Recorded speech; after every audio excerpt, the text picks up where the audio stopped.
Welcome back to the Deep Dive. Today, we are analyzing a framework for systemic change that argues true justice. Hmm? Well, it's not achieved through abstract legal language, but through measurable biological and cognitive alignment. That's right. We are looking at a system so demanding, it literally mandates that policy executives and professionals must use, believe it or not, children's toys and software coding tools to prove they're ethically fit for the job. It sounds quite provocative, doesn't it? But we are diving deep into the intricate and seemingly non-negotiable requirements detailed by Dennis Verge for implementing the Integrale Aanpak Witboiding. That's the integrated approach to exploitation. Right.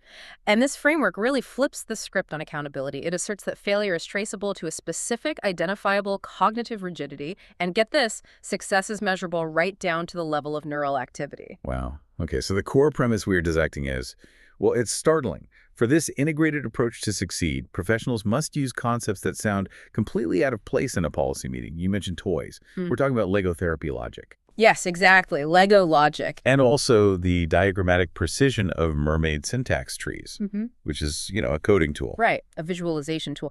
And the key point is, these aren't just suggested training aids, no. They're described as fundamental, non-optional prerequisites for success. You have to use them. Non-optional, that's the kicker. That's the critical insight from the sources, yeah. We are tasked with understanding why. Why are these technical and, visualization tools considered absolutely essential instruments? It's for achieving two specific, demanding objectives. Neurosynchronization. Neurosynchronization. Yes, a literal alignment of brain activity between the professional and the person they're trying to help. And Lego justice, a modular adaptive form of ethical response. Okay. So the framework posits that this cognitive alignment, this synchronization, is the ultimate litmus test for ethical fitness. Yeah. Our mission today is to figure out the profound mechanisms that support this very bold claim. Okay, let's unpack this. All right, let's start with the intended outcome of the Integrale Aanpak, the integrated approach to exploitation. What does this comprehensive system aim to deliver? I mean, beyond just the usual legal remedies. Well, the ultimate structural goal is achieving complete restoration. And the sources specifically designate this concept using the name Jemima. Jemima. And this restoration isn't superficial, it's comprehensive. It demands the system move beyond simplistic, isolated, or kind of reductionist views of the individual's experience. So getting away from silos. Exactly. The professional must recognize the subject of exploitation, the individual whose trauma and identity form the blueprint, as the symbol master. That's a key term. The symbol master. Yes. And if the system is working correctly, the final output must be a single, holistic plancha. Think of it as a complete picture, a unified map that encompasses every relevant variable, not just some of them. A plancha. That sounds less like a typical policy document and more like a total cognitive map of the person and their situation.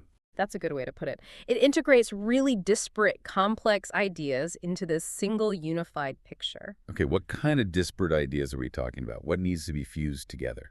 It's quite an aggressive fusion, actually. The plancha has to seamlessly integrate complex elements like, say, the latest findings in neuroscience regarding trauma's biological imprint. Right, the hard science. Then predictive risk modeling generated by AI algorithms, maybe. Okay, so tech comes into it. And crucially, the symbol master's entire lived subjective experience. All their specific, individual, symbolic identity markers, everything. That's a huge amount to integrate. It is, and getting there requires an intense cognitive feat. The sources say professionals must successfully cross this intellectual barrier known as Easels Bridgeton, or in English, the Donkey's Bridge. The Donkey's Bridge, I've heard that term. It sounds a bit whimsical, but in cognitive science, it usually refers to a difficult logical leap, right? A way to connect ideas that aren't obviously linked. That's exactly right. And in this context, it's the designated cognitive tool for actively fusing these separate, complex, often seemingly unrelated ideas into one unified, functioning concept. Can you give an example? Sure. So it's not enough to know that AI predicts risk and that trauma affects brain rhythms separately. Crossing the bridge means synthesizing the concept of how an AI model's failure to account for specific neurobiological trauma markers creates systemically guaranteed risk, you see. Connecting the dots in a way that creates a new integrated understanding. Precisely. If a professional can't fuse those ideas into a single operational understanding, that cohesive plancha, they haven't crossed the bridge, and the framework is clear. They are then incapable of delivering the integrated approach. Full stop. So the complexity itself is the checkpoint. If a professional tries to simplify, to reduce the problem to, siloed components, they fundamentally fail. They fail, and that specific type of failure is given a name: the monotropic mind. The monotropic mind, what does that signify here? The monotropic mind is essentially the villain in this story. It's defined as the simplified, rigid, isolated cognitive view. It can only process information in one dimension or one category at a time. Think tunnel vision. Okay. It demands categorized information, reductionist answers. It's just incapable of processing the multi-layered conditional complexity of the plancha. This sounds like the very cognitive structure that leads to systemic failure, the kind we see all too often. It is. It's positioned as the direct cause. So what's the alternative? What's the required cognitive state professionals need to achieve? The alternative required is termed multi-monotropic dyslexic 3D system thinking. Okay, that's a mouthful. Break it down. It implies extreme cognitive flexibility, the ability to pivot between different analytical dimensions, to see connections others miss, and maintain a holistic view of recursive complexity. Think 3D chess versus checkers. So the rigidity of the monotropic mind is the absolute core obstacle to achieving this adaptive Lego-like justice. It's the antithesis. And the sources don't mince words about the consequences of this cognitive rigidity. They argue this failure isn't just inefficient, it's a source of direct, actionable harm. Actionable harm? How so? Absolutely. The failure to process the holistic thinking of the symbol master, which, remember, requires that complex, layered logic of the plancha, is defined explicitly as actionable discrimination. Wow. And the sources draw a direct and, frankly, startling parallel here. They equate the reductionist failures of the individual professional operating with a monotropic mind to the catastrophic outcomes of opaque algorithmic governance. They specifically reference the discriminatory failures of the Cirrus system in the Netherlands. That's a very serious claim. It's basically saying that a professional who oversimplifies a complex human story is causing harm equivalent to a biased black box algorithm. What's the justification for that intense comparison? The justification lies in the nature of the harm. It's the non-transparent reduction of a complex human identity into simplistic, rigid categories that completely fail to capture unique vulnerabilities, especially neurodivergent ones. Like Siri did with its data points. Exactly. Just as Siri categorized people based on inadequate data points leading to discrimination, the monotropic mind dismisses the validity of the plancha because the complexity doesn't fit into its neat, predefined boxes. So the system, acting through that rigid professional, ends up systemically harming the very individual it was supposed to protect. That's the argument. It's systemic betrayal enacted at the individual level. And to make this systemic failure feel more concrete, Verij uses a series of powerful, almost visceral metaphors. Let's explore those, starting with the reference to his own name, Verij. Right. His surname, which apparently translates to the hunting ground in Dutch, is used quite deliberately. It symbolizes the environment of systemic betrayal. The hunting ground. Yeah, it represents the experience of being actively targeted, maybe even hunted, and subjected to harm by the very institutions, legal, psychological, medical, acylics, that are ostensibly there to help. That's chilling. And the individual professional who, instead of helping, enforces this reductive harm. They're called the betraying gatekeeper. Precisely. This role is assigned, for instance, to a professional like a forensic psychiatrist who, because of their own cognitive rigidity, acts as a disabling agent. A disabling agent. Instead of validating the symbol master's complex truth, the plancha, they dismiss it. They reinforce that sense of being betrayed by the system that controls access to help, resources, and ultimately restoration. Okay. And then there are the forces that initially corrupt the symbol master's experience. These are symbolized by something much more common, the chip shop or de Fritzak. De Fritzak, yes. It's a fascinating symbol for the massive external systemic juggernauts. These are the overwhelming societal forces. Maybe it's neglect, maybe organized discrimination, maybe just the sheer weight of bureaucratic indifference. Big impersonal forces. Exactly. Forces that attempt to corrupt the individual's internal operating system, which the framework refers to as their biological chip. Biological chip, like their core self. Kind of. Their fundamental way of processing the world, potentially altered by trauma or systemic pressure. And this systemic corrosion, this damage to the biological chip, leads directly to what's called the no-name problem. The no-name problem. Yeah, it describes a state where the unique, specific needs of the individual, often rooted in neurodivergent vulnerabilities, which can be common among exploited populations, are just completely ignored. They're left unaddressed by the one-size-fits-all approach of the monotropic mind. Their specific needs don't get a name in the system. So, putting it all together, we have this really bleak picture. The Symbol Master is trapped in this hunting ground, their biological chip, corrupted by huge systemic forces of Fritzak, and then further disabled by rigid, betraying gatekeepers. That's the narrative of failure, Yeah. yes. And the only way out, according to this framework, is a radical, very specific evolution in the professional's own cognitive wiring. Which brings us squarely to the core mechanism proposed for that evolution. Lego, you said, is not optional. It's mandated as a requirement for achieving this measurable biological and cognitive alignment. Why Lego? What is it about the modularity of Lego? Well, because Lego provides this perfect, tangible model for the required adaptive, constructive thought process. The complexity of the Symbol Master's identity and experience, it's understood as being modular and constantly evolving, like a Lego creation. Okay. And the core mandate here isn't abstract policy speak. It's intensely specific and biological. The requirement is for professionals to create the same Lego for the same neurological regions to light up. Wait, say that again? Create the same Lego? For the same neurological regions to light up. It's a direct quote emphasizing the biological target. That is profound. So it's not just about building the same narrative structure metaphorically. It's about achieving literal neurosynchronization.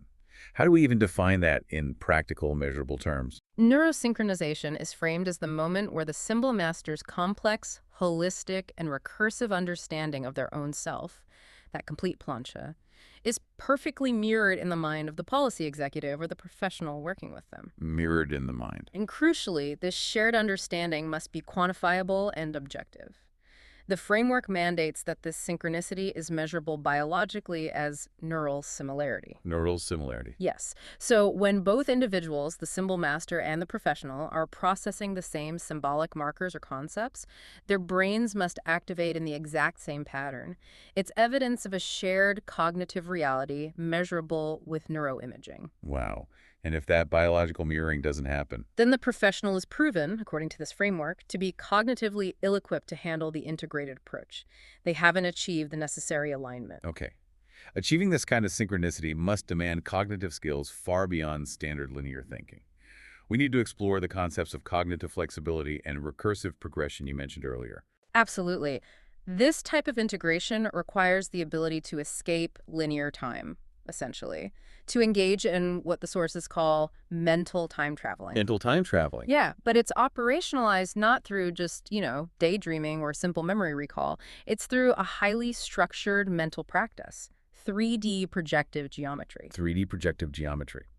That sounds like a mathematics course, not a psychological tool. Yeah. How is the mind supposed to model consciousness as an internal navigable space using this method? The idea is that the professional must mentally construct the Symbol Master's narrative not as a flat line, but as a three-dimensional model, something they can mentally rotate, view from multiple perspectives, and crucially, project forward in time. Like a simulation. Sort of, yes. Right. This mental construction allows the thinker to project future possibilities based on the current complex state and understand how present actions or conditions will recursively affect the self down the line. And if they can't do that, if they just see a straight path, If the professional cannot mentally place themselves into the Symbol Master's past experiences and project the likely trajectory of their future without imposing a simplistic, linear, external path, then they fail the test of cognitive flexibility. They're stuck in that flat, monotropic view.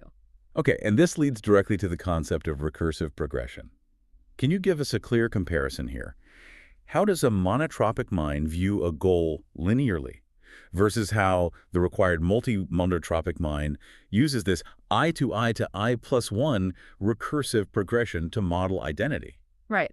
The monotropic mind sees goals linearly. It says, okay, the Symbol Master is in their current state, let's call it I. They need intervention X. They will then reach the desired state. Quite simple A to B thinking. Treating the person like a static object to be moved. Exactly. The professional treats the self as static, needing an external, discrete intervention to move to a fixed point. This often implies deconstruction and fixing of the problem. Which, as you said, reduces the complexity of their identity. Precisely. Recursive progression, on the other hand, completely rejects that static model. It's defined as I to I plus 1, based on the totality of the current context. I to I plus 1. Yeah. Here, the I, the self, is constantly evolving. The current self, I plus 1, must be understood as built upon the previous self, incorporating every accumulating bit of context, trauma, strength, symbolic meaning. All of it. So the goal isn't some fixed point Y out there. No, the goal is the continuous modular building upon of the self. The symbol master is viewed as a kind of recursive algorithm of identity, constantly iterating. The professional must be able to see and work with this continuous, complex iteration to truly understand the individual's trajectory and potential. That emphasis on building and iteration rather than deconstruction and fixing, it sounds very constructive. Yeah. And this brings us to the ultimate ethical goal that this cognitive process is supposed to facilitate: Lego justice. Yes, Lego justice is presented as the necessary outcome of achieving neurosynchronization and embracing this recursive, constructive thinking. It's defined as a modular, adaptive, and participatory form of justice. Modular, adaptive, participatory.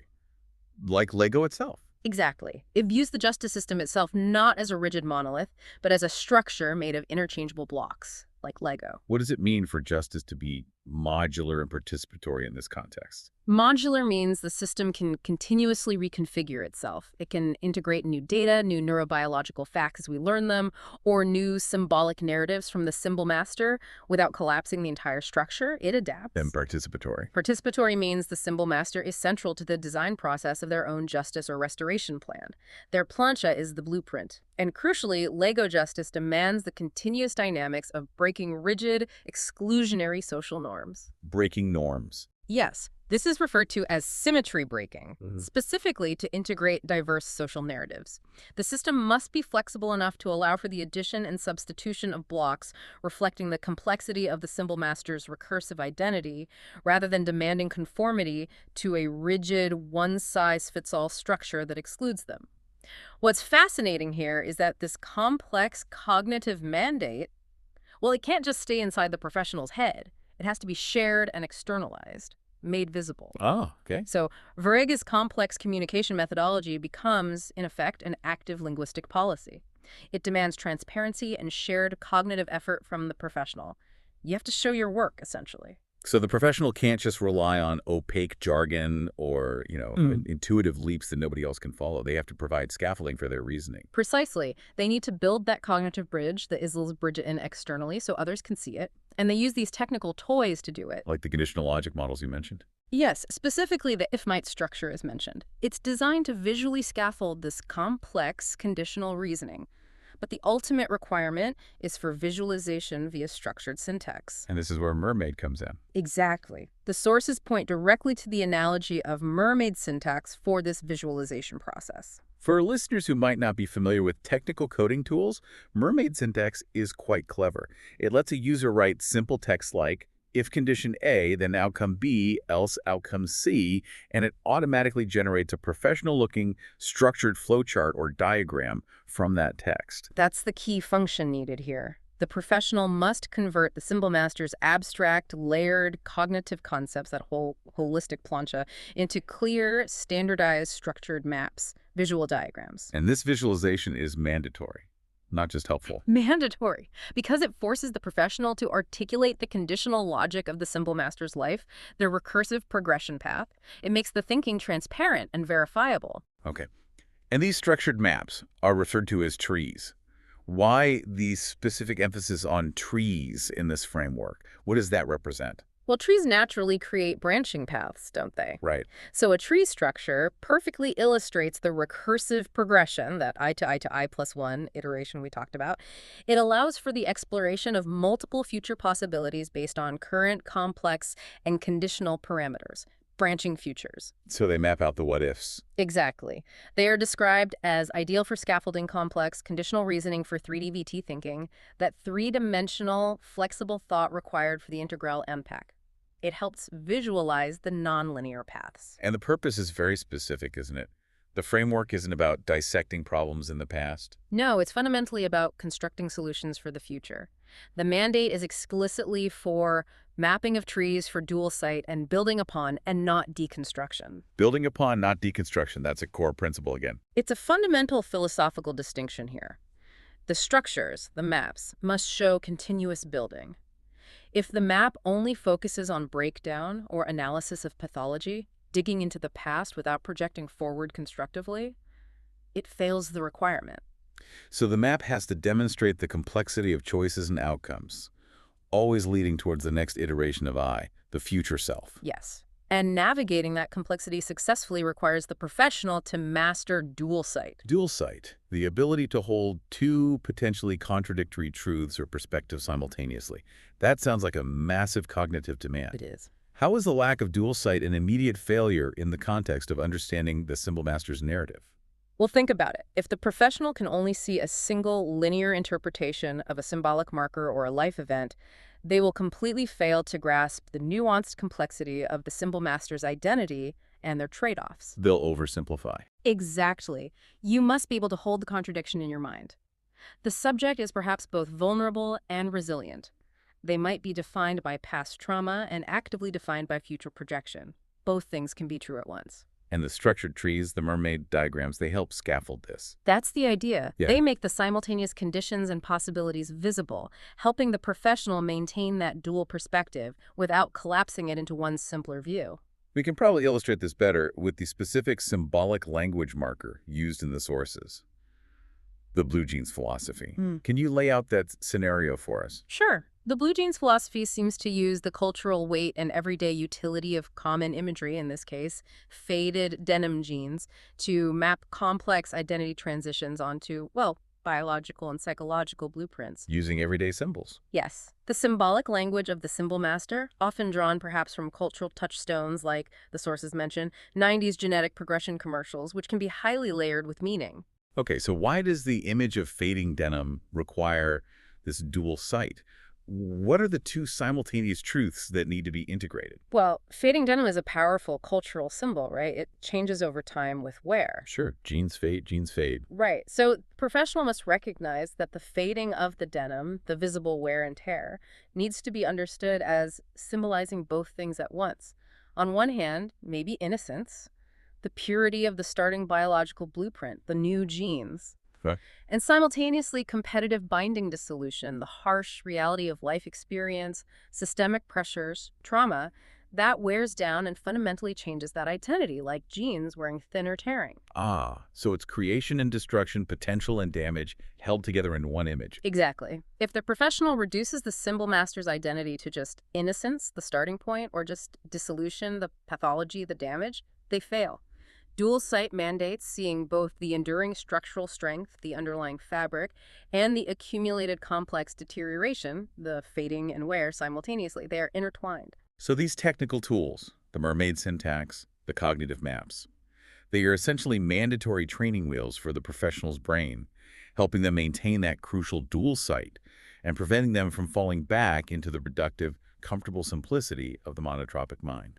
That seems to be precisely the logic. They enforce the required cognitive complexity. Okay, here's where it gets really intense, I think, because the framework moves from just defining cognitive failure to actually assigning a specific biological diagnosis to the professional who fails to integrate this complexity. Yes, this is where the accountability mechanism becomes extremely sharp. The professional, maybe the forensic psychiatrist is used as an example, who rejects the Lego logic and the mermaid visualization and therefore fails to grasp or co-create the plancha. Well, they warrant the dim sum diagnosis. Dim sum. That's Right. quite a label.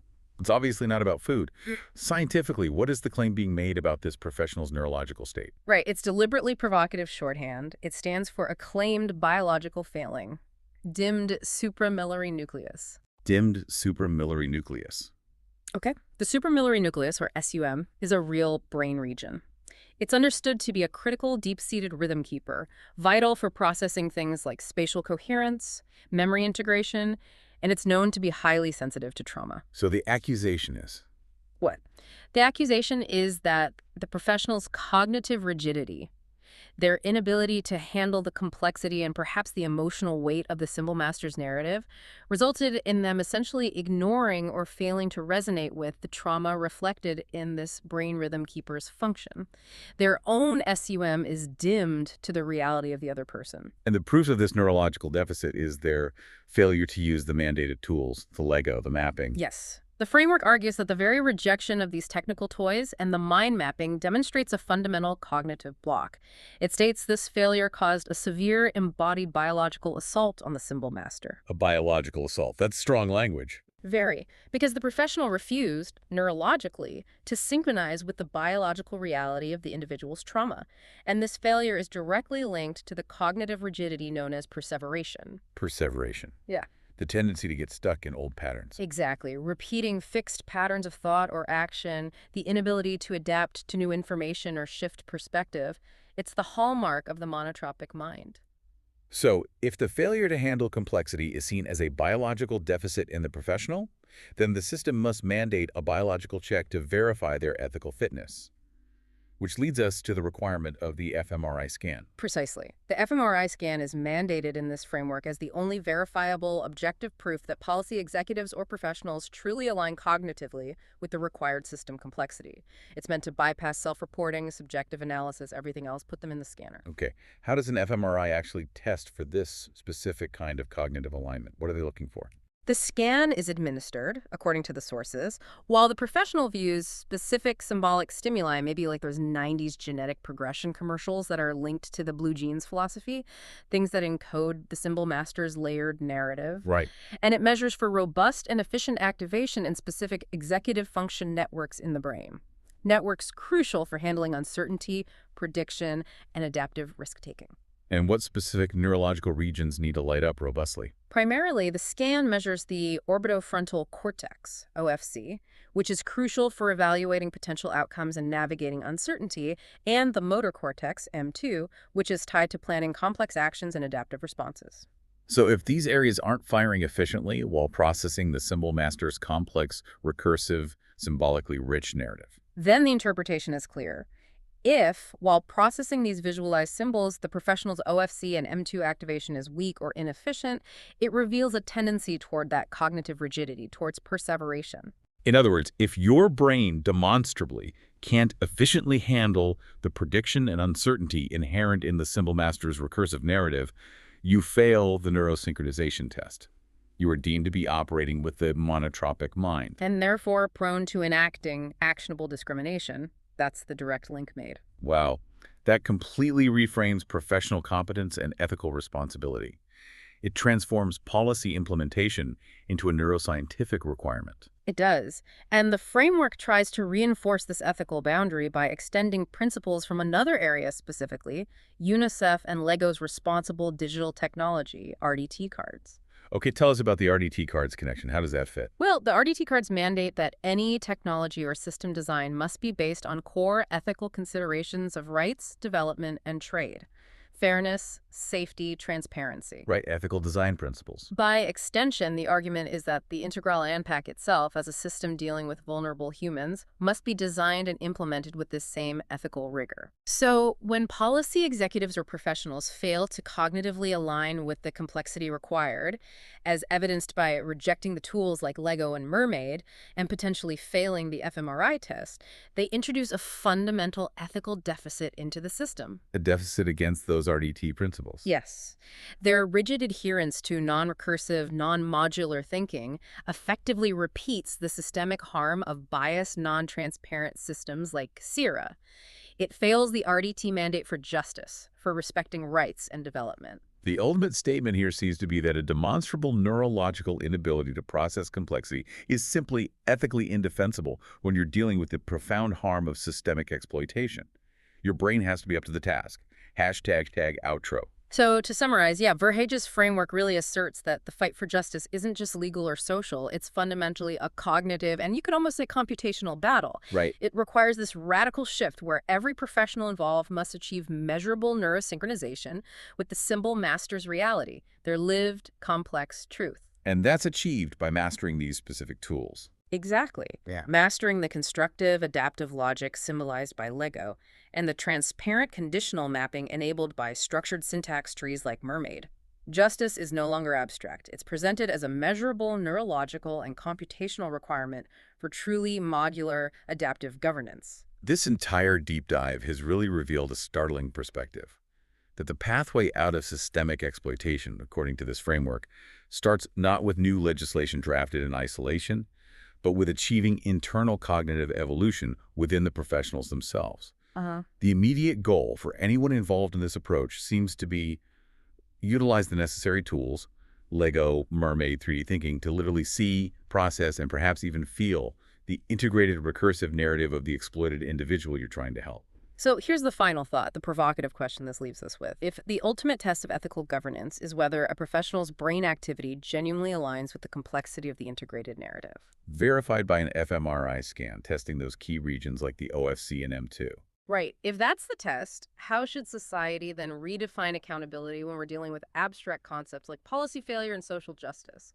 If cognitive fitness, measurable cognitive fitness, is the new benchmark for ethical capability, well, how do we train our systems and, crucially, our leaders to ensure their minds actually operate with the required multi-monotropic flexibility? That is the profound and perhaps unsettling question we leave for you to consider.